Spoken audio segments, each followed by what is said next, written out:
Bonjour. Dans cette vidéo, on verra les calculs que je vous avais promis à propos de l'avantage mécanique réel de plan incliné avec des chiffres bien réels et je vais vous donner votre défi pour le plan incliné avantage mécanique réel. Alors, on va prendre un plan incliné et on va dire qu'on aura un angle de 20 degrés. Et on doit déplacer une charge. Ici, c'est la force motrice, laquelle nous exerçons. Alors, donnons certaines valeurs. Voilà, je peux vous donner la masse. On peut mettre 100 kg. Vous savez que finalement, en fait, ça va pas jouer rôle quand il s'agit de l'avantage mécanique, mais c'est bon de mettre. On peut mettre 10, on est sur la Terre, alors on a 10 mètres par seconde au carré ou newton par kilogramme si vous préférez. Voilà, l'angle alpha j'ai donné. On peut commencer à calculer, non, évidemment que non, on a besoin du coefficient de frottement. Et alors ici, on peut mettre 0,3. Ok. C'est qu'on va calculer l'avantage mécanique réel. Cette fois-ci, c'est que c'est pour ça en fait que finalement je vous ai donné la masse G. Je vais pas tout de suite utiliser la formule qu'on a sortie juste avant. Je vais qu'on travaille dès le début. Et alors, ce qu'on va calculer aussi cette force, la force motrice, la valeur de la force motrice qu'on doit exercer. Alors, commençons. De nouveau, voilà, on dessine les forces. Alors, on a la force de la charge, on a le frottement, on a la normale. Je vais pas faire, en fait, finalement, toute la décomposition des forces parce que je vais les prendre déjà faites. Vous connaissez maintenant que sur cet axe, on aura F charge cosinus, alors mg cos, et de ce côté-ci, on aura m fois g fois sin alpha. Je n'ai pas besoin de vous remontrer parce que vous êtes déjà, au courant de tout ça. Alors, la force motrice, on a dit que ça va être au moins égal au frottement et à la composante du poids sur l'axe X pour qu'elle puisse faire monter l'objet. Alors, on aura M fois G fois sin de l'angle alpha. La force de frottement va être mi fois la normale et on a à côté sin alpha. Comme avant, la normale, par l'équilibre sur l'axe Y, on peut l'écrire m fois g fois cos. M fois g fois cos alpha.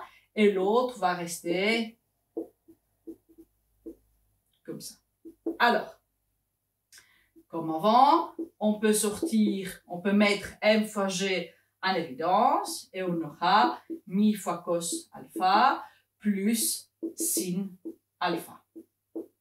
Et maintenant, ce qu'on va faire, on va calculer la valeur de cette force motrice dont on a besoin. Alors, je vais commencer par l'intérieur et je vais faire 0,3 qui est le coefficient de frottement fois cosinus 20 degrés, ça fait 0,28 plus sinus de 20 degrés, ça va monter ça à 0,62 fois la masse qui est 100 fois 10 qui est l'accélération de la gravité.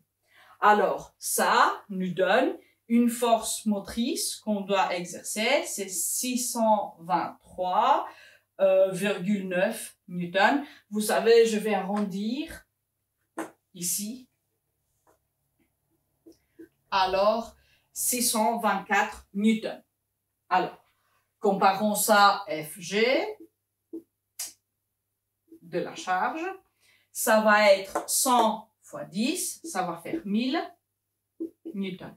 Alors, même avec des frottements, finalement, c'est mieux de faire le plan incliné parce que si on n'a pas 1000 newtons à mettre, on peut mettre beaucoup moins.